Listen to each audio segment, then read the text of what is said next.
Welcome to the presentation of my paper entitled Sustainability and Gender, Intricacies in Family Firms.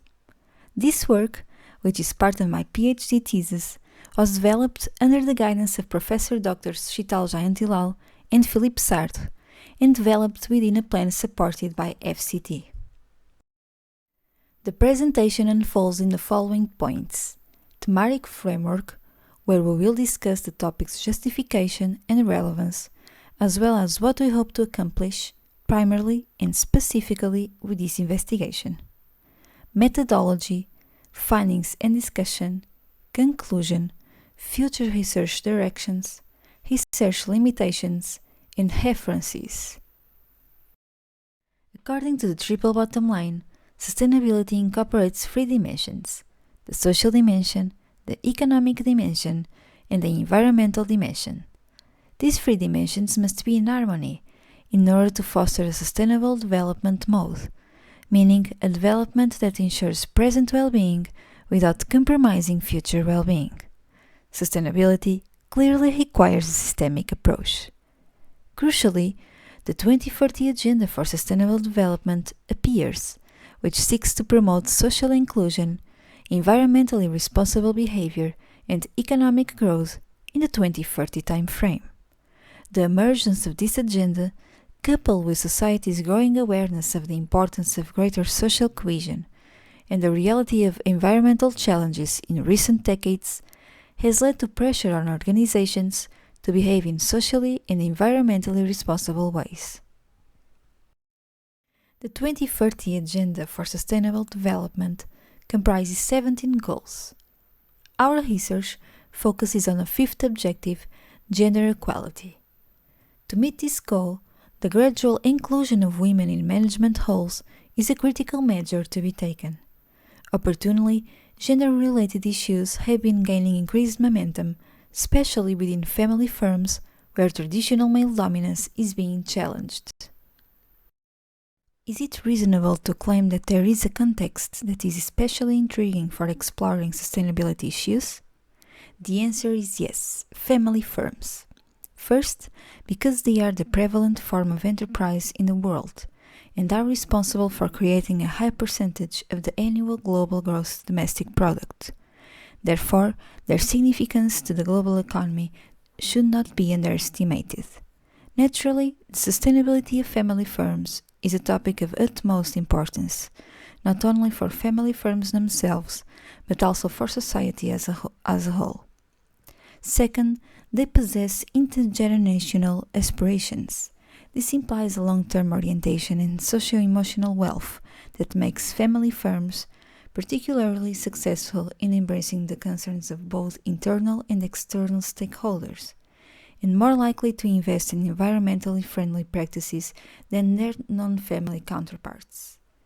Third, they do not form a homogeneous sector, for instance in terms of classification or definition, surrounding context, among others.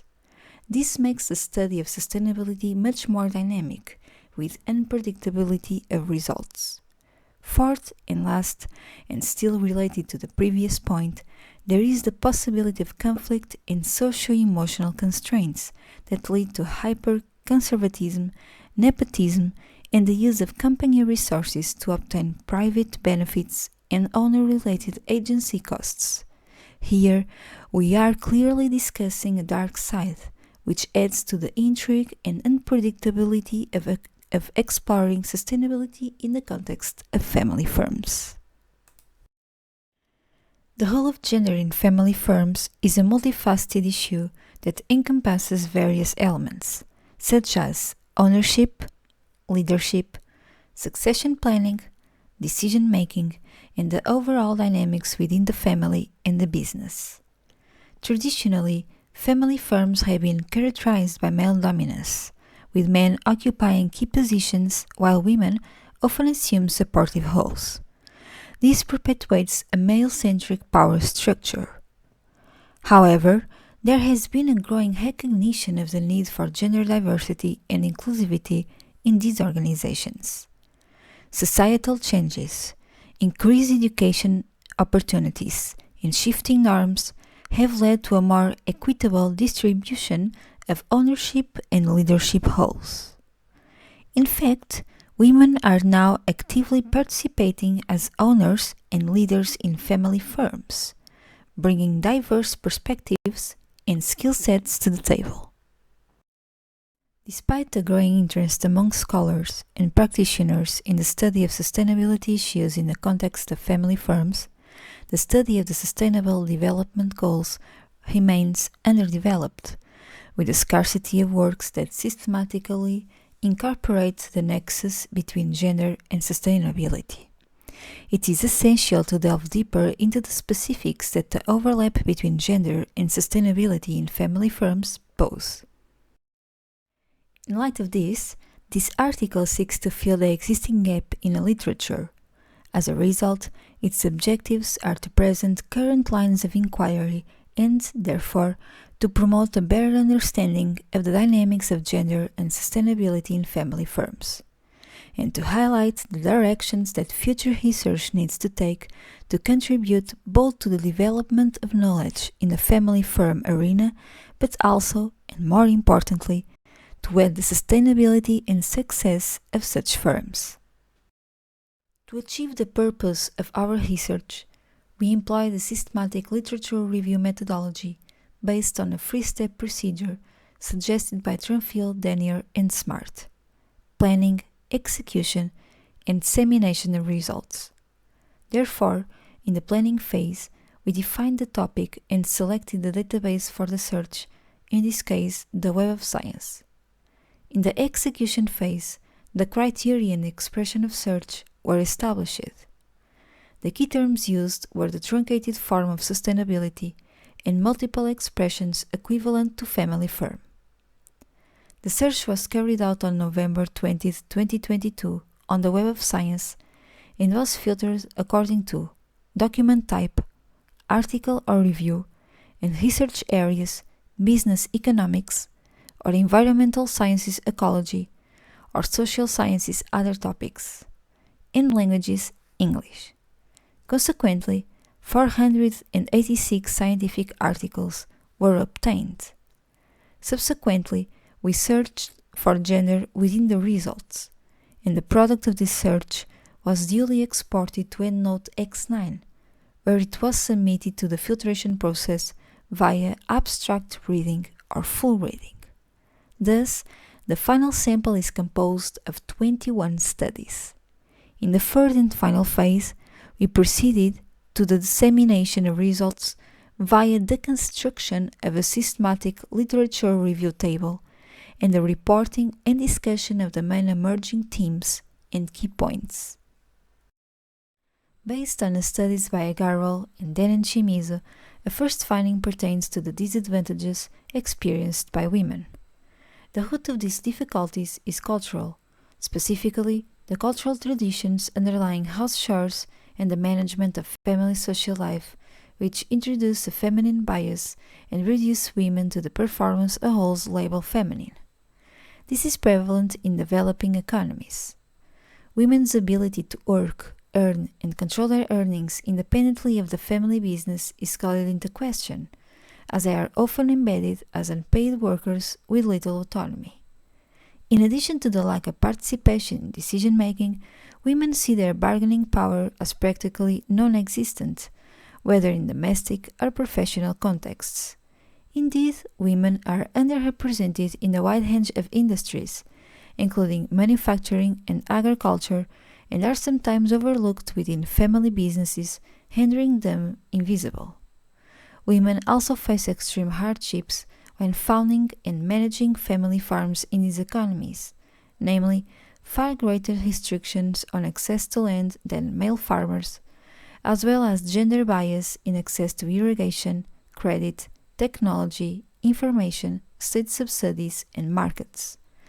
As a result, women-managed family farms experience lower levels of productivity compared to male-managed family farms. We unveiled 3 lines of inquiry. The first focuses on the relationship between gender and performance and incorporates 14 studies. The second line of inquiry explores the relationship between gender and corporate citizenship behavior, and integrates 5 studies.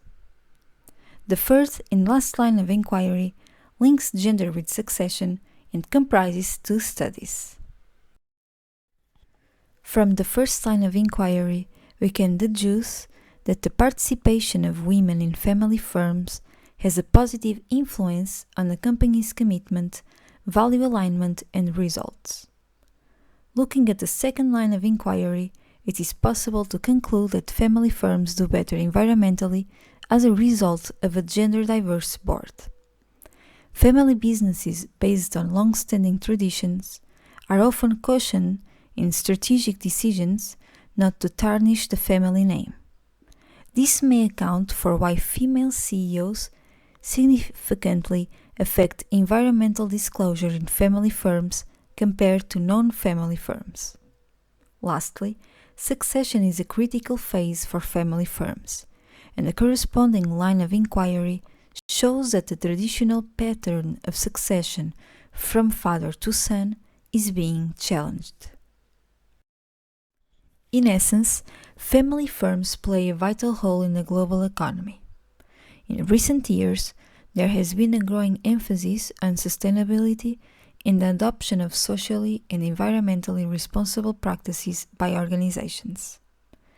Family firms have shown a particular propensity for embracing these concerns and investing in environmentally friendly practices compared to non-family firms. By establishing reciprocal relationships between the family, the business, and the environment, family firms promote sustainable development. Gender equality has also become a central issue in business, including family firms. Despite the growing interest in sustainability issues within family firms, research on the overlap between sustainability and gender in these contexts is still fragmented.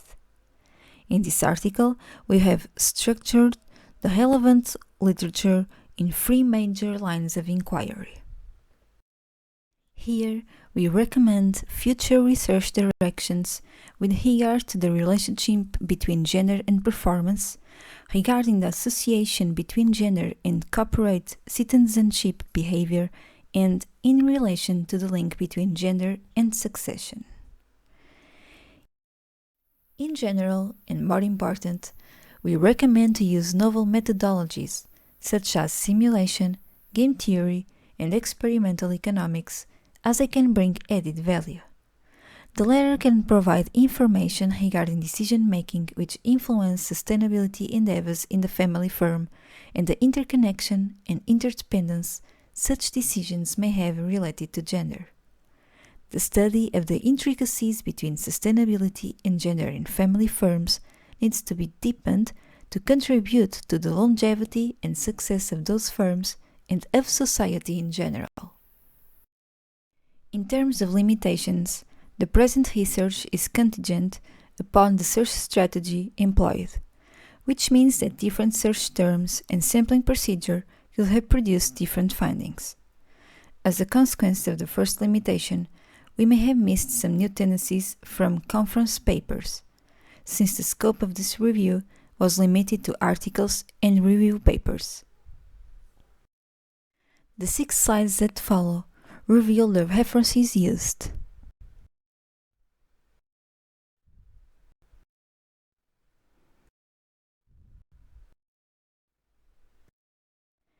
Thank you very much for your attention.